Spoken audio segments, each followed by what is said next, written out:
گناہوں کے باوجود بھی اللہ تبارک و تعالی تمہارے لیے مغفرت کے دروازے کھول رکھے ہیں، تمہارے لیے رحمت کے دروازے کھول دیے۔ او میرے بندو، آ جاؤ میرے دروازے پر، دعا گناہوں سے توبہ کر لو، گناہوں سے استغفار کر لو۔ اللہ کی رحمت بہت وسیع ہے، اللہ کی مغفرت بہت وسیع ہے۔ آؤ اپنی گناہوں سے توبہ کر لو، اللہ اپنے رحمت کے دروازے، توبہ کے دروازے کھول دیے اپنے گنہگار بندوں کے لیے۔ کریم کے اندر یہ آیت کریمہ اتنی جامع ہے کہ جب بندہ مایوس ہو جاتا ہے، جب بندہ نا امید ہو جاتا ہے، اپنے رب کی رحمت سے مایوس ہو کر بیٹھ جاتا ہے کہ میں اتنے گنہگار، اتنا پاپی، اتنا خطاکار، اتنا سیاکار، میرے اعمال کیسے قبول ہوں گے کہ نہیں ہوں گے، تو اللہ اس آیت کریمہ کے ذریعے سے بندوں کو حوصلہ دیتا ہے، بندوں کو ہمت عطا کرتا ہے، بندوں کو تسلی دیتا ہے، بندوں کو یہ بتاتا ہے کہ تمہاری رب کی رحمت جو ہے تمہارے گناہوں سے، تمہاری معصیات سے کہیں زیادہ بڑھ کر ہے۔ اللہ کے نبی صلی اللہ علیہ وسلم نے فرمایا کہ رب کی رحمت تو اتنی زیادہ وسیع ہے کہ اگر بندے کے گناہ سمندر کے ریت کے برابر، زمین کے ذرات کے برابر ہو جائے تو اللہ کی رحمت اس سے کہیں گنا زیادہ ہے۔ تمہارے گناہوں کو مٹانے کے لیے اللہ ایک بہانہ چاہتا ہے، اللہ تمہاری ایک ادا کو چاہتا ہے کہ کس طرح تم اللہ کے دیوانے بن جاؤ، چھوٹی ادائیں کر کے اللہ کو دکھا دو اور اللہ تمہاری ساری غلطیوں کو ایک جھٹکے میں معاف کر دے۔ اللہ صرف بہانہ چاہتا ہے، اللہ صرف انسانوں کو یہ دیکھنا چاہتا ہے کہ کب تک میرا بندہ مجھ سے دور رہتا ہے اور کب میرے پاس آتا ہے۔ جو ہی وہ بندہ اس کے پاس، رب کے پاس پہنچتا ہے تو رب ماں کی طرح اپنے آغوش میں اپنے بندوں کو لے لیتے ہیں۔ جس طرح ایک ماں اپنے بچوں کو، جب بچہ گھر سے باہر نکل جاتا ہے، بھٹک جاتا ہے، راستہ گم ہو جاتا ہے، جب بچہ واپس آتا ہے تو ماں اس کو پیار سے اپنے سینے سے لگا لیتی ہے، ماں اس کو چومتی ہے، اس کے بوسے لیتی ہے۔ تو ایسی اللہ فرماتا ہے کہ جب میرا گنہگار بندہ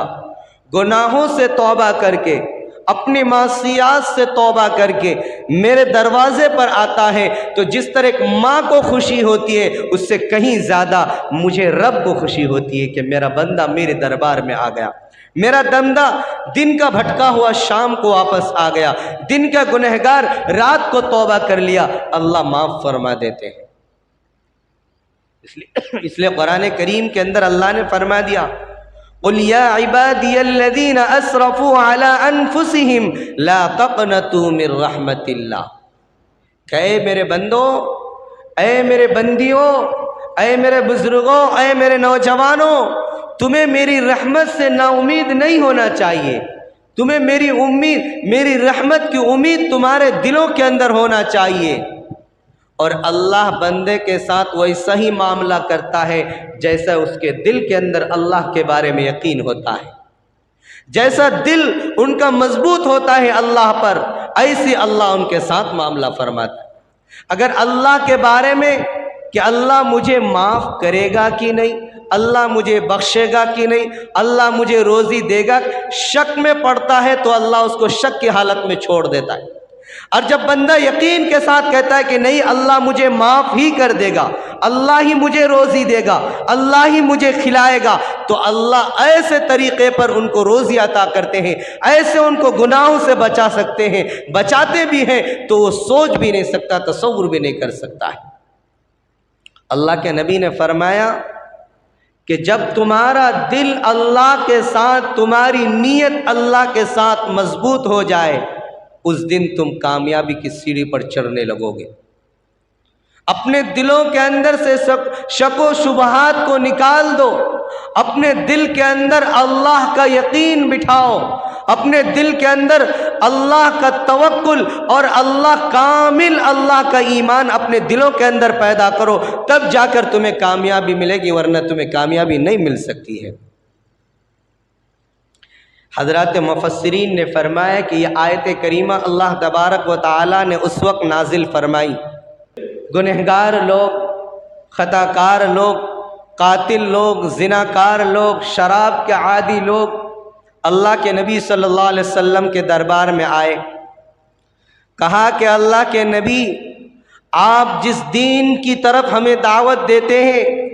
آپ جس رب کی طرف ہمیں پکارتے ہیں، جس دین کی دعوت دے کر ہمیں ایمان لانے کو کہتے ہیں، بے شک وہ دین آپ کا حق ہے، وہ دین آپ کا سچ ہے، لیکن اے اللہ کے نبی یہ تو بتائیے، ہم نے جو ایمان سے غیر ایمان کے حالت میں ہم نے جو زنا کیا ہے، ہم نے جو قتل کیا ہے، ہم نے جو شراب پی ہے، اے اللہ کے نبی یہ تو ہمارے گناہ اتنے ہیں، ہم اتنے پاپی ہیں، اتنے خطا کار ہیں کہ ہم اس رب کو ایمان لا کر کیا منہ دکھائیں گے؟ ہمارے نامہ اعمال اتنے گناہوں سے بھرے ہوئے ہیں، یہاں تک کہ ہم نے اپنے بچیوں کو بھی قتل کیا ہے، یہاں تک کہ ہم نے اپنے گھر کی بیواؤں کو زندہ درگور کیا ہے۔ اے اللہ کے نبی ہمارے بہت بڑے بڑے گناہ ہیں، اتنے بڑے گناہ ہیں کہ ہمیں بولنے میں شرم آتی ہے۔ جس دین کی طرف آپ ہمیں دعوت دیتے ہیں، جس رب کی طرف ہمیں دعوت دیتے ہیں، اگر ہم آپ کے ہاتھ پر ایمان لے کر آ جائیں گے، آپ کے ہاتھ پر ہم بیعت کر لیں گے، تو اس رب کو ہم کیا منہ دکھائیں گے؟ اللہ کے نبی خاموش تھے، اور ان کے سامنے جو آئے ہوئے تھے، قبیلے کے لوگ جو آئے ہوئے تھے، بڑے بڑے لوگ جو آئے ہوئے تھے، اپنے ایمان، اپنے گناہوں کا اقرار کرنے کے لیے کہ جب ہم ایمان لے کر آ جائیں گے، اگر ہمارے گناہ یوں ہی باقی رہ جائے تو ہمارے ایمان لانے کا پھر فائدہ کیا ہوگا؟ اللہ کے نبی خاموش تھے کہ فوراً اللہ تبارک و تعالی حضرت جبرائیل علیہ السلام کو قرآن کریم کی آیت کریمہ دے کر بھیج دیے کہ جاؤ میرے نبی کو خوشخبری سنا دو، اور میرے نبی کے سامنے جو ان کے امتی مایوس بیٹھے ہوئے کہ ہمارے گناہ اتنے بڑے بڑے ہیں کہ ہمارے گناہ معاف ہوں گے بھی کہ نہیں، جاؤ ان کو خوشخبری سنا دو کہ تمہارے گناہوں سے بڑھ کر اللہ کی رحمت ہے، کبھی بھی اللہ کی رحمت سے مایوس نہیں ہونا ہے۔ فوراً اللہ نے قرآن کریم کی آیت کریمہ نازل فرما دی، قل یا عبادی الذین اسرفوا علی انفسهم لا تقنطوا من رحمت اللہ ان اللہ یغفر الذنوب جمیعا انہ هو الغفور الرحیم۔ اللہ تبارک و تعالیٰ نے اپنے کلام پاک میں قرآن کریم کو آیت کو نازل فرما کر یہ بتا دیا، قل یا عبادی الذین اسرفوا، اے اللہ کے نبی آپ اپنی امت کو یہ پیغام دے دیجئے، آپ اپنی امت کو یہ خوشخبریاں سنا دیجئے کہ ایمان لانے کے بعد جو تم عبادت کرتے ہو، جو تم اللہ کی عبادت کر کے، اطاعت کر کے، فرما برداری کر کے اپنی گناہوں کی معافی مانگتے ہو، تو اللہ تبارک و تعالیٰ کے سامنے اپنے یقین کو کامل کر لو، اپنی امید کو کامل کر لو۔ لا تقنطوا من رحمت اللہ، او میرے نبی آپ ان کو بتا دیجئے کہ اللہ کی رحمت سے کبھی بھی مایوس نہیں ہونا، اللہ کی رحمت سے کبھی نا امید نہیں ہونا، اللہ کی رحمت کا یقین تمہارے دلوں کے اندر ہونا۔ ان اللہ لا یغفر الذنوب جمیعا، اللہ فرماتا ہے چاہے تمہارے گناہ، چاہے تمہاری برائیاں سمندر کے جھانک کے برابر ہو جائے، زمین کے ذرات کے برابر ہو جائے، چاہے تمہاری گناہ زمین کی ساری چیزوں کو بھر دے، لیکن اللہ فرماتا ہے ان اللہ لا یغفر الذنوب جمیعا انہ هو الغفور الرحیم۔ تمہارے گناہوں کے باوجود بھی اللہ تبارک و تعالی تمہارے لیے مغفرت کے دروازے کھول رکھے ہیں، تمہارے لیے رحمت کے دروازے کھول دیے۔ او میرے بندو آ جاؤ میرے دروازے پر، دعا گناہوں سے توبہ کر لو، گناہوں سے استغفار کر لو، اللہ کی رحمت بہت وسیع ہے، اللہ کی مغفرت بہت وسیع ہے، آؤ اپنی گناہوں سے توبہ کر لو۔ اللہ اپنے رحمت کے دروازے، توبہ کے دروازے کھول دیے اپنے گنہگار بندوں کے لیے۔ اللہ تبارک و تعالیٰ قرآن کے اندر فرماتا ہے چاہے تمہارے گناہ جتنا ہو جائے مجھے اس کی کوئی پرواہ نہیں ہے، اور اگر میں کسی گنہگار بندوں کو معاف کروں گا تو مجھے کوئی روکنے والا نہیں، کوئی ٹوکنے والا نہیں، اور اگر میں کسی کو سزا دوں گا تو اس پر بھی مجھے کوئی روکنے والا نہیں۔ یہ میری مرضی ہے، میری حاکمیت ہے، میری الوہیت ہے۔ لیکن اے میرے بندو، اللہ کے نبی صلی اللہ علیہ وسلم نے فرمایا، حضرت ابو سعید خدری رضی اللہ تعالیٰ عنہ روایت کرتے ہیں، اور یہ روایت صحیح مسلم کے اندر ہے، فرماتے ہیں کہ اللہ تبارک و تعالیٰ نے انسانوں کے دلوں کے اندر جو رحم کا مادہ پیدا کیا ہے، انسان کے دلوں کے اندر جو رحمت کا مادہ فرمایا ہے، جو محبت کا دروازہ انسانوں کے دلوں کے اندر رکھا ہے، اللہ نے اس کے 100 حصے بنائے۔ رحمت کے جو دروازے ہیں، رحم کے دروازے، جیسے کہ ماں اپنے بچوں پر رحم کرتی ہے، ہم اپنے دوستوں پر رحم کرتے، پرندے چرندے اپنے بچوں پر رحم کرتے، ساری دنیا کی مخلوق، چاہے وہ انسان ہو، جنات ہو، حیوان ہو، چرند ہو، پرند ہو، درند ہو، ہر مخلوق اپنے بچوں پر رحم کرتی ہے۔ تو اللہ فرماتا ہے کہ رحم کے میں نے 100 حصے بنائے، ان 100 حصوں میں سے ایک حصوں کو میں نے دنیا کے ساری مخلوقوں میں تقسیم کر دیا، انسانوں کو بھی دیا، جناتوں کو بھی دیا، پرندوں کو بھی دیا، چرندوں کو بھی دیا، شجر و حجر کو بھی دیا، اور درندوں کو بھی دیا، ساری حیوانات کے اندر تقسیم کر دیا۔ لیکن جو 90 جو حصے باقی رہے، 99 حصے جو باقی رہے، اللہ نے کہا اس کو میں اپنے پاس رکھا۔ ایک حصے کی محبت، ایک حصے کا رحم، کہ ماں اپنے بچوں کو تڑپتا ہوا نہیں دیکھ سکتی، جانور اپنے بچوں کو تڑپتا ہوا نہیں دیکھ سکتے، پرندے اپنے بچوں کو تڑپتا ہوا نہیں دیکھ سکتے، باپ اپنے بچوں کو بے سہارا نہیں دیکھ سکتے۔ تو بتاؤ ایک حصے کے اندر اتنا پاور ہے کہ اگر ہماری ایک انگلیاں کٹ جائے، ہماری پاؤں کے اندر چوٹ آ جائے تو ہمارے والدین کے راتوں کی نیند حرام ہو جاتی ہے، ان کا کھانا پینا بند ہو جاتا ہے کہ میرا بچہ بیمار ہے، میرے بچے کی طبیعت خراب ہے، میرے بچے کو بخار ہے، میرے بچے کی انگلیاں کٹ گئی ہیں، میرے بچے کے پاؤں سوج گئے، ہماری والدین اتنے پریشان ہو جاتے ہیں۔ ایک حصہ ہی ملا، اور اس ایک حصے کو ایک انسان کو نہیں دیا صرف، بلکہ دنیا کے اندر جتنی بھی مخلوق ہے تمام مخلوق کے درمیان اللہ نے اس کو تقسیم کیا۔ ایک حصے کے اندر اتنا پاور ہے، اتنا رحم کا مادہ ہے، تو جس کے پاس پورے 90 کے 9 ہو، 99 حصے ہو، اس کو کتنا رحم آتا ہوگا، اس کو کتنا اپنے بندوں پر، اپنے بندوں سے محبت ہوگی۔ کیا وہ اللہ کبھی یہ چاہے گا کہ میرا بندہ یوں ہی بھٹکتا پھر کر کے جہنم میں چلا جائے گا؟ کبھی بھی نہیں چاہے گا، کبھی بھی نہیں چاہے گا کہ میرا بندہ گناہوں کے دلدل میں پھنس کر کے برباد ہو جائے۔ اللہ تو یہ چاہتا ہے کہ میرا بندہ میرے دروازے پر آ جائے، مجھ سے توبہ کر لے، استغفار کر لے، چاہے اس کے گناہ جتنے ہو میں معاف کرنے کے لیے تیار۔ ایک واقعہ ہے،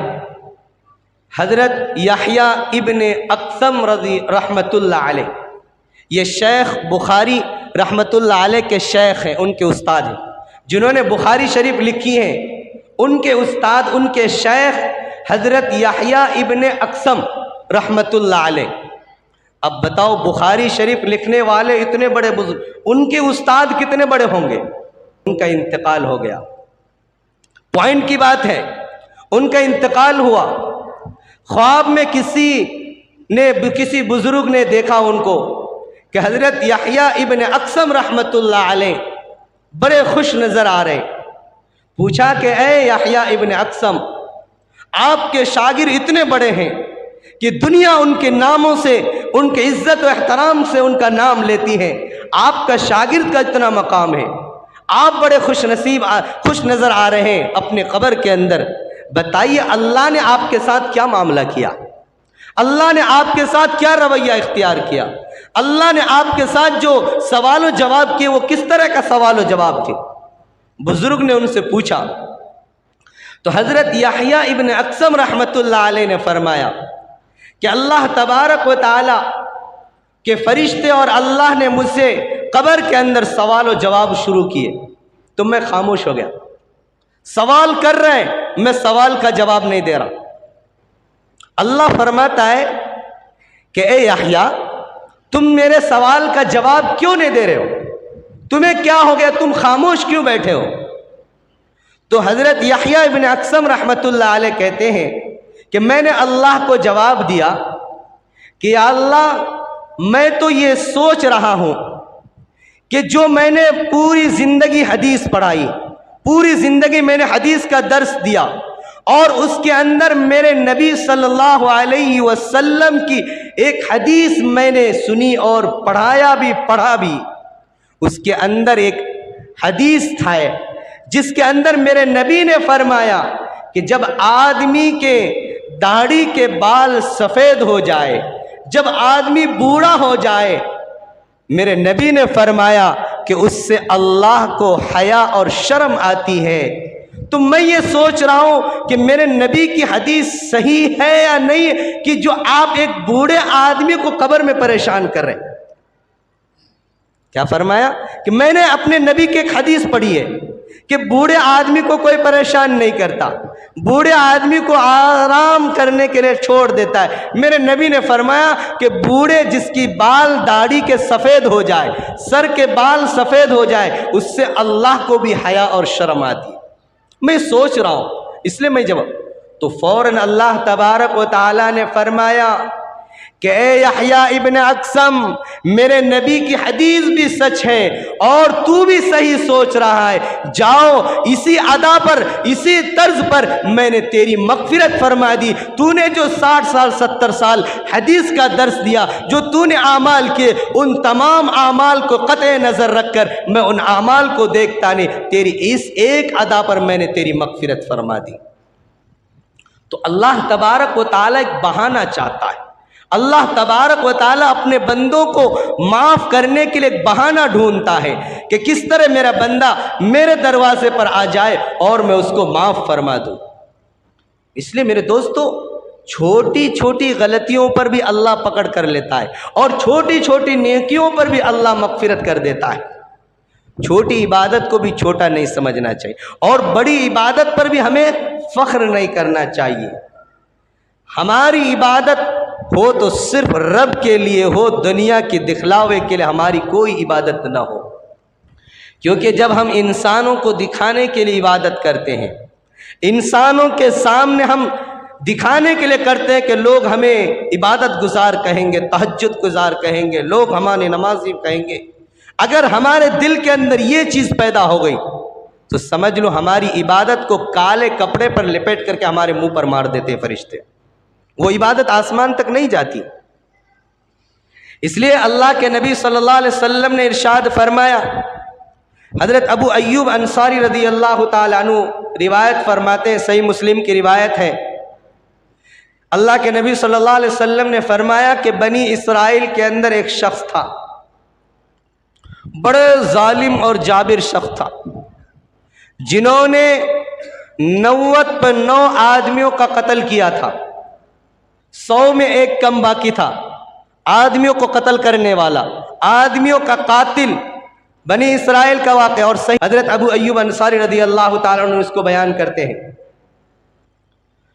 جب اس آدمی نے 99 قتل کر دیے، اس کے دل کے اندر ایک دن اللہ کا خوف پیدا ہوا کہ میں بہت بڑا ظالم ہوں، بہت بڑا گنہگار ہوں، مجھے توبہ کرنا چاہیے، مجھے اللہ کے سامنے معافی مانگنا چاہیے،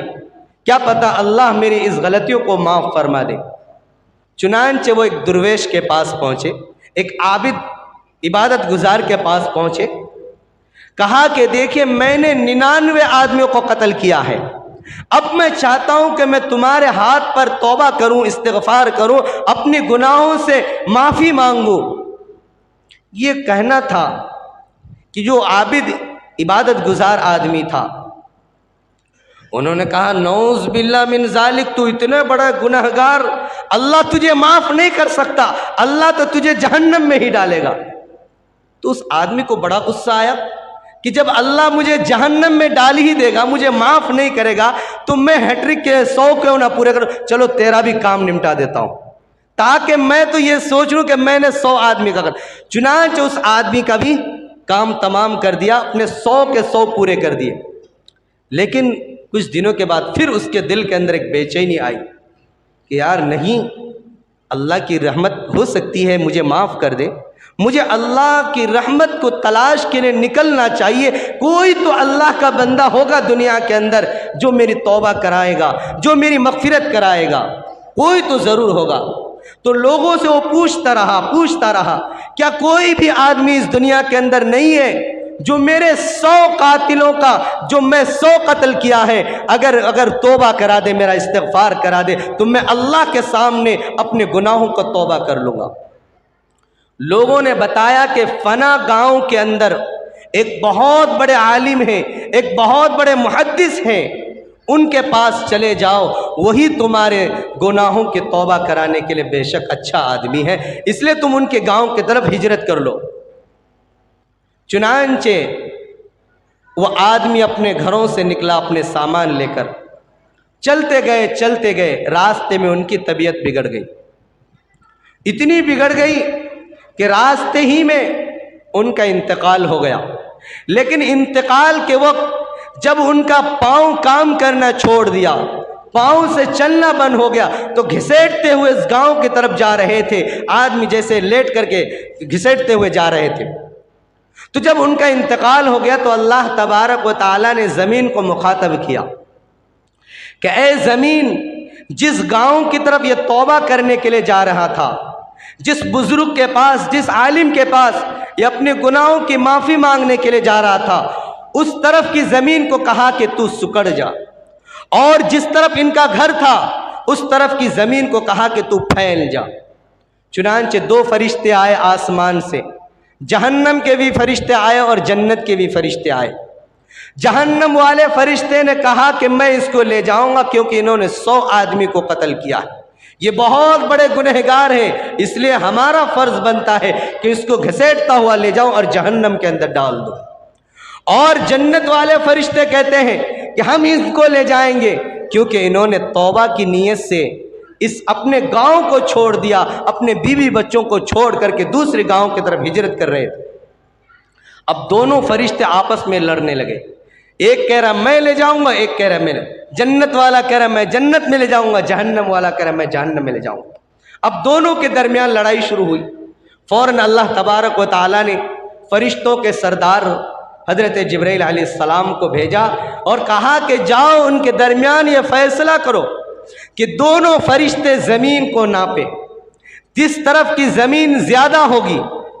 اور جس طرف کی زمین کم ہوگی، کم زمین والے فرشتے اس کو لے کر جائیں گے۔ اگر انہوں نے زیادہ سفر کر لیے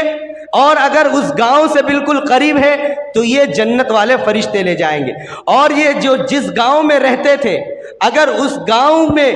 اگر فاصلہ کم ہے اور اس گاؤں کی طرف، جس گاؤں کی طرف توبہ کرنے کے لیے اس گاؤں کی طرف اگر فاصلہ زیادہ ہے تو پھر جہنم والے فرشتے لے جائیں گے۔ چنانچہ نپائی شروع ہوئی، ناپتے ناپتے جب دیکھا کہ جس طرف وہ توبہ کرنے کے لیے جا رہے تھے اس گاؤں کو اللہ نے 1 ہاتھ کم کر دیا، اور اس گاؤں کو جس طرف آ رہے تو اس کو 1 ہاتھ بڑھا دیا۔ فیصلہ ہو گیا کہ اب میرے اس بندے کو جہنم والے فرشتے نہیں بلکہ جنت والے فرشتے اس کو اٹھا کر کے لے جائیں گے۔ یہ دیکھو میرے دوستو، ابھی توبہ بھی نہیں ہوئی تھی، توبہ کے ارادے سے چلے تھے تو اللہ کو اس کی یہ ادا اتنی پسند آئی کہ اب میرا بندہ جب میرا دیوانہ بن کر کے وہ گھروں سے نکل گیا، اپنے بیوی بچوں کو چھوڑ دیا، ان کی نیت کے اندر توبہ کرنے کی نیت تھی، چلو میں اپنے بندے کے گناہوں کو معاف فرما دیتا ہوں اور اس کو جنت کا حقدار بنا دیتا ہوں۔ اس لیے میرے بزرگوں، میرے نوجوانوں، اللہ تبارک و تعالیٰ نے جو ہمیں رمضان کا مبارک مہینہ دیا، ماشاءاللہ ہم نے اس میں اندر نمازیں بھی پڑھی، نوافل بھی پڑھے،